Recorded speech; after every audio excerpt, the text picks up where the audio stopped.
दिखाएंगे आपको एक नहीं बल्कि कई तस्वीरें जिसे देखने के बाद आप भी यही कहेंगे, जान पर भारी जाम। जी हां, लॉकडाउन के दौरान करीब 40 दिनों से घर में रह रहे लोग शराब की दुकानें खुलते ही घर से निकल पड़े, या यूं कहें एकदम से भागे।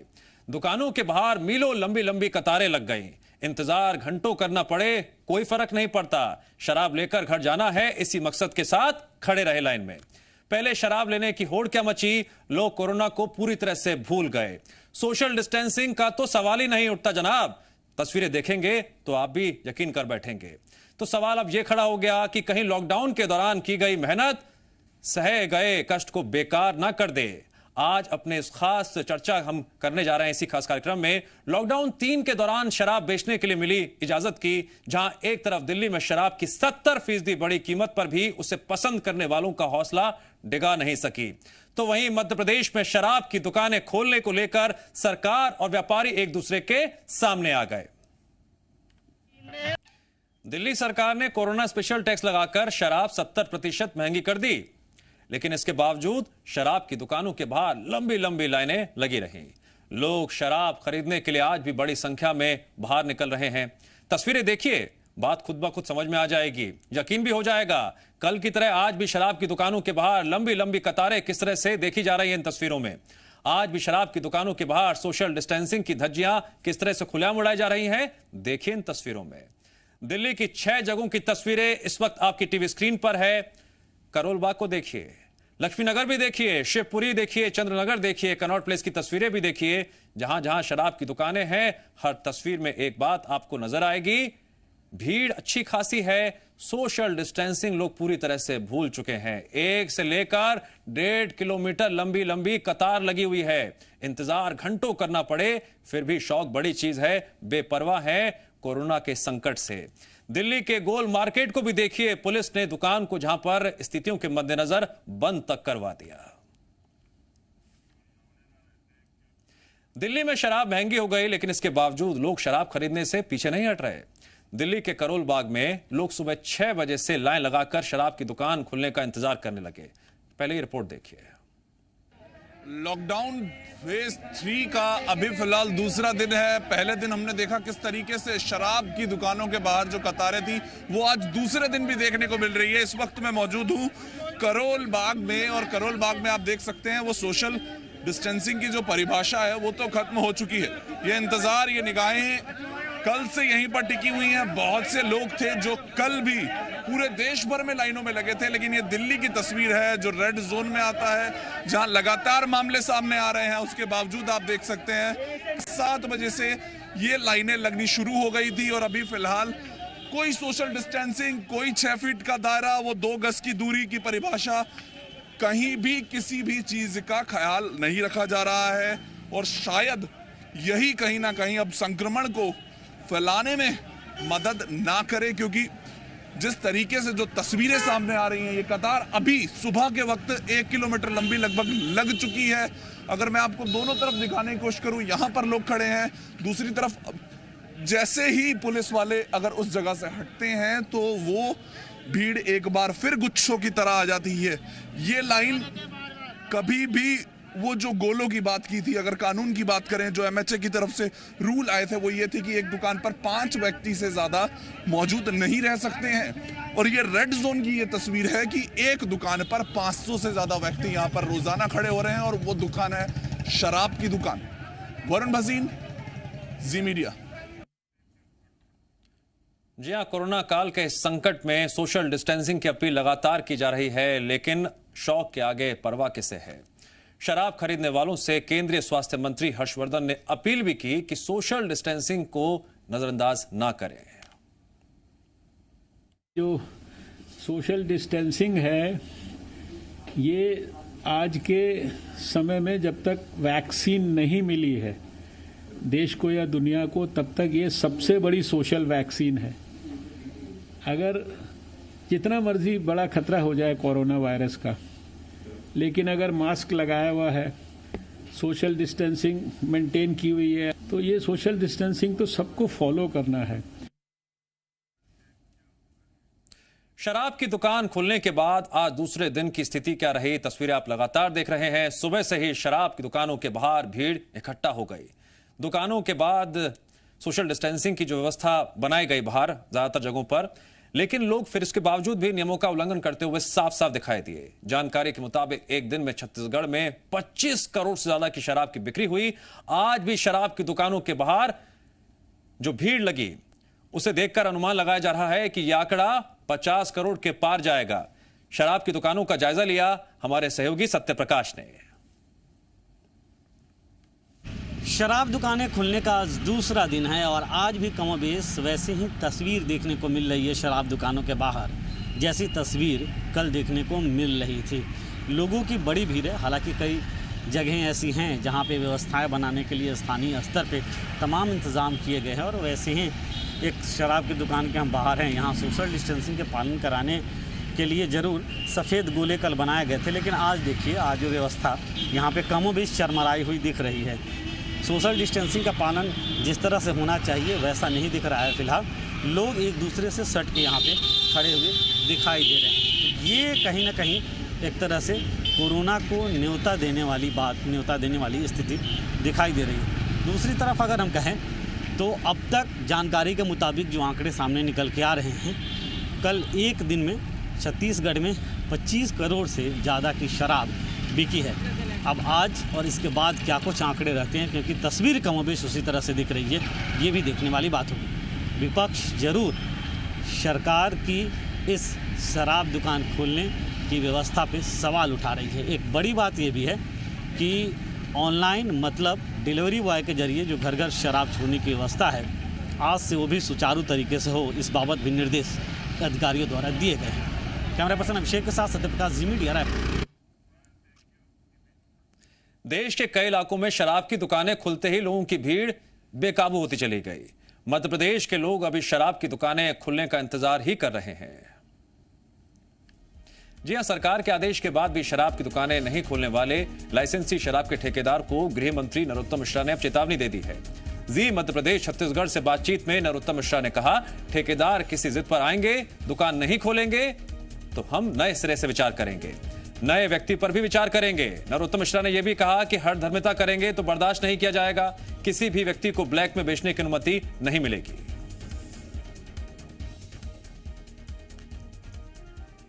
नहीं, अगर ठेकेदार किसी जिद पे आएंगे, नहीं खोलेंगे तो हम नए सिरे से विचार करेंगे, नए व्यक्ति का भी विचार कर सकते हैं। लेकिन ये अगर हठधर्मिता वो करेंगे तो ये हठधर्मिता तो बर्दाश्त नहीं होगी कि किसी को ब्लैक में बेचने की अनुमति दे दें। नहीं, अगर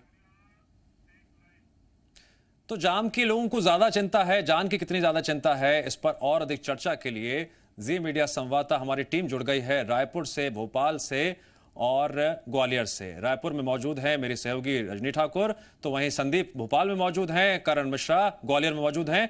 चर्चा शुरू करते हैं। और संदीप, सबसे पहला सवाल या यूं कहें चिंता इस बात को लेकर है कि एक तरफ शराबियों का दिल बेकरार है, दूसरी तरफ शासन और ठेकेदारों में रार है।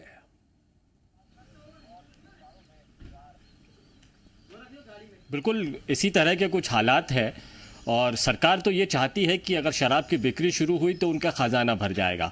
और कोरोना के संक्रमण के दौरान जब सब कुछ बंद है, आर्थिक बदहाली के हालात की तरफ प्रदेश बढ़ रहे हैं, ऐसे में यदि शराब की दुकानें जो मध्य प्रदेश, छत्तीसगढ़ जैसे राज्य में सबसे बड़ी आय का जरिया है, मध्य प्रदेश में 10,000 करोड़ से ज़्यादा की आय केवल इसी वजह से होती है, तो यदि ये इनकम बंद हो गई तो बहुत मुश्किल हो सकती है। और इसीलिए किसी भी तरह से इनकम का आना ज़रूरी है।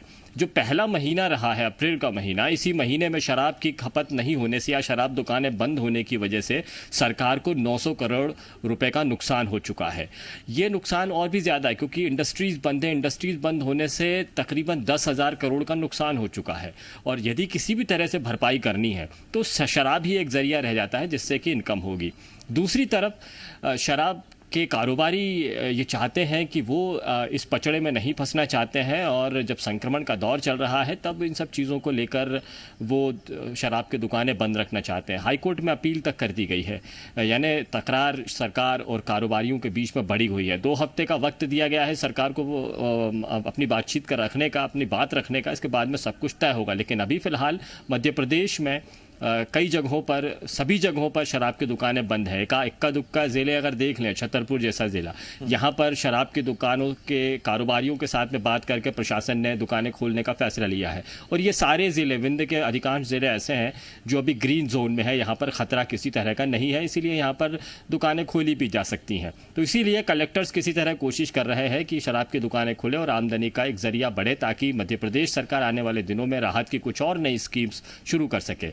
राहत की स्कीम्स के अलावा स्टैब्लिशमेंट का खर्चा एक है, यानी कि कुछ लोगों को तनख्वाह देना है, सरकारी दफ्तरों का खर्च चलाना है, बिजली का बिल देना है, स्ट्रीट लाइट्स के बिल देने हैं। तो ये सारे बिल देने के लिए इनकम होना ज़रूरी है, और इनकम केवल इसी जगह से ज़रूरी हो सकती है। जब तक इंडस्ट्री शुरू नहीं होती, एक्सपोर्ट शुरू नहीं होता, तब तक केवल ये शराब ही ऐसी चीज़ है जहाँ से इनकम हो सकती है, और इसीलिए सरकार की कोशिशें से लेकर बढ़ी हुई है। लेकिन फिलहाल तकरार के हालात हैं।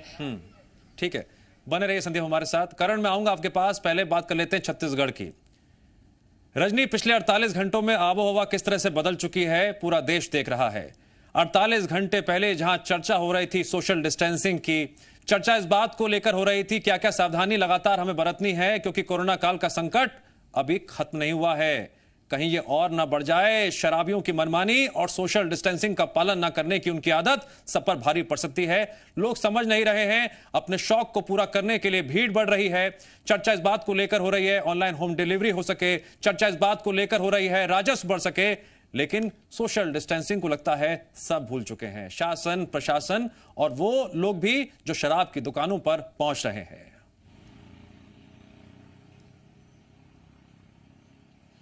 बिल्कुल, 5 बार शराब दुकान खुलने की तारीख आगे बढ़ाए जाने के 1.5 महीने बाद जो है शराब की दुकानें खुल गई हैं, और ऐसा लगता है कि शराब प्रेमियों की किस्मत खुल गई है, क्योंकि जिस तरीके से न सिर्फ रायपुर बल्कि पूरे छत्तीसगढ़ से तस्वीरें सामने आ रही हैं, सोशल डिस्टेंसिंग की धज्जियां उड़ रही हैं।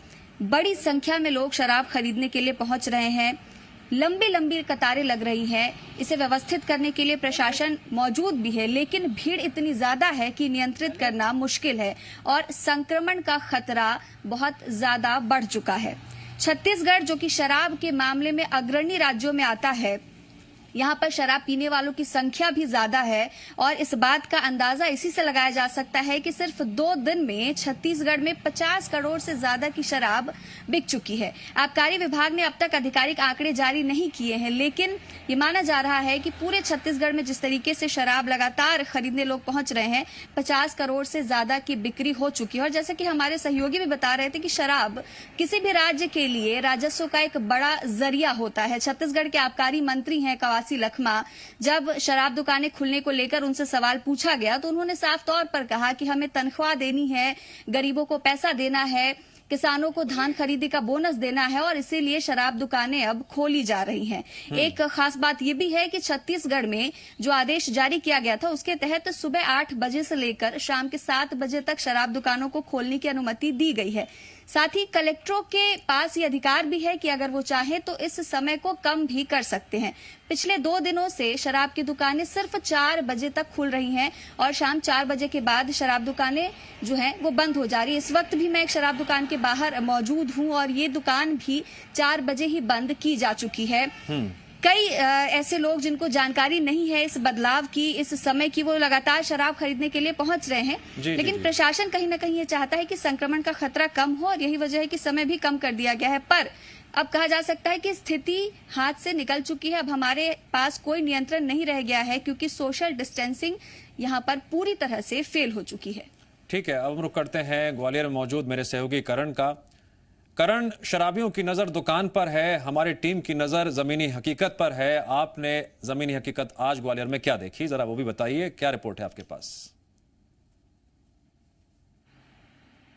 देखिए दिव्यांश, मैं आपको बता दूं कि चूंकि ग्वालियर रेड जोन में शामिल है, लेकिन इस बीच ग्वालियर को जिस सूची में शामिल किया गया है उस सूची के तहत ग्वालियर के ग्रामीण क्षेत्रों में शराब की दुकानें खोली जा सकती हैं। लेकिन जिस तरीके से संपूर्ण मध्य प्रदेश के अंदर जो ठेकेदार हैं, शराब ठेकेदार हैं और सरकार के बीच में एक तकरार की स्थिति बन चुकी है, जो कि इसमें मुख्य रूप से जो है उनकी जरा जो फीस इसकी पे की गई है उस और ठेके की जो राशि निर्धारित की गई थी, उस राशि को जो 25% अधिक राशि वसूली गई, उस राशि को कम करने की मांग के चलते जो सरकार और के बीच में जो पूरी रारवार स्थिति बनी, उसके बाद न्यायालय की शरण में पहुंचे हैं। हालांकि ग्वालियर की स्थिति को जिस कदर मैं आपको बता दूं कि जो ग्रामीण क्षेत्रों में जो शराब की दुकानें थी, चूंकि दुकानें तो नहीं खुली, लेकिन शराब प्रेमी जो हैं वो बड़ी लंबी लंबी कतारों में वहां मौके पर मौजूद हो गए। और सबसे बड़ी बात यह है कि जिस तरीके से लॉकडाउन 3.0 लागू हुआ, शराब की दुकानों को छूट दी गई और इस बीच जिस तरीके से सोशल डिस्टेंसिंग का पालन होना था, इसके मास्क लगाए जाने थे और पूरी तरह से जो नियमावली जारी की गई थी,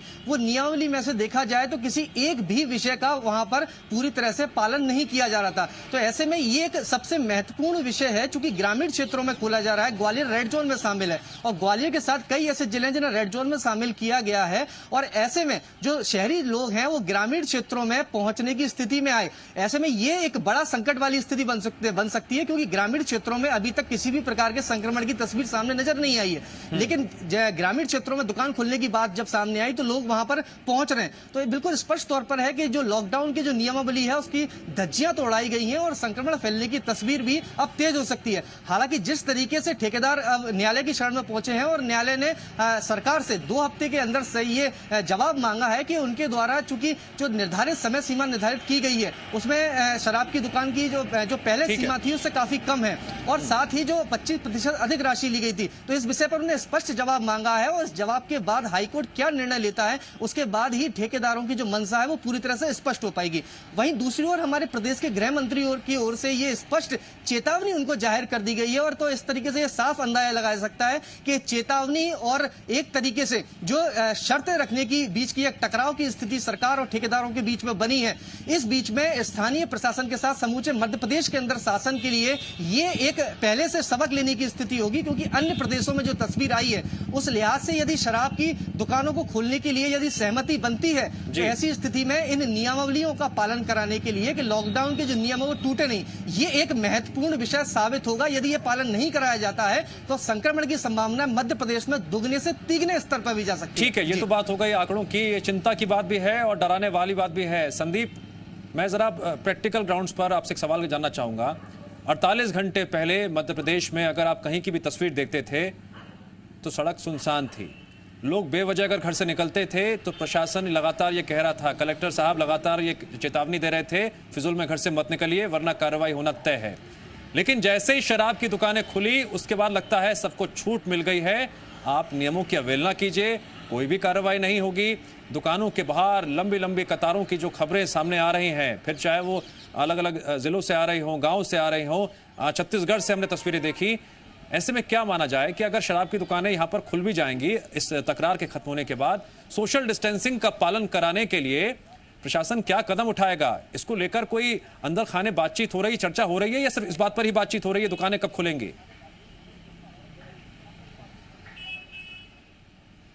देखिए, बातचीत तो हो रही है लेकिन जो तस्वीरें सामने आ रही हैं उसमें सब खुलासा हो रहा है। खुलासा ऐसा कि कोशिशें सारी नाकाम हो जाती हैं अगर शराब की दुकानें खुलती हैं। सोशल डिस्टेंसिंग का केवल दिखावा मात्र रह जाता है। जो कतारें लगी हुई हैं वो लंबी लंबी कतारें हैं, देर तक लोगों को यहाँ पर खड़ा रहना पड़ रहा है और जो लोग अभी तक सुरक्षित थे, घरों के अंदर थे और अब वो अगर बाहर निकल रहे हैं तो जाहिर सी बात है वो ख़तरा मोल ले रहे हैं।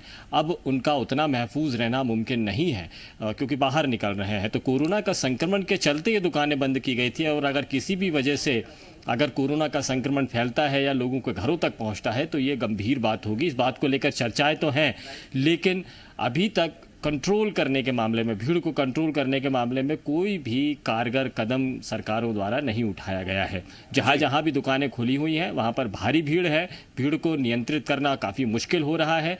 ऐसे में ये कहना भी काफ़ी मुश्किल होगा कि जो इलाके अभी तक कोरोना के संक्रमण से बचे हुए थे, यदि वहाँ पर कोरोना आएगा तो उसकी वजह शराब की दुकान ही रहेगी। बिल्कुल संदीप, करण और रजनी, आप तीनों से मेरी गुजारिश ये भी है कि जब आप फील्ड में जाएं और प्रशासन से आमना सामना हो तो ज़रूर पूछिएगा कि 48 घंटे पहले तक लगातार ये अपील की जा रही थी सोशल डिस्टेंसिंग की, क्या वो अपील अब नहीं दोहराई जा रही है? क्या उस अपील के अब कोई मायने नहीं रह गए हैं? जो मिले आप जरूर पूछेगा, जनता से भी और शासन प्रशासन से भी। आप तीनों का बहुत बहुत शुक्रिया। मध्य प्रदेश छत्तीसगढ़ भी अपनी पूरी जिम्मेदारी के साथ एक बार फिर से लोगों से अपील करना चाहता है कि अपने परिवार वालों को समझाइए, अपने आसपास के लोगों को समझाइए कि अगर वो जाम के शौकीन हैं, हर हाल में शराब खरीदना चाहते हैं, कम से कम सोशल डिस्टेंसिंग के नियम का तो पालन करें, क्योंकि अगर सरकार के लिए राजस्व जरूरी है तो आम जनता के लिए 2 गज की दूरी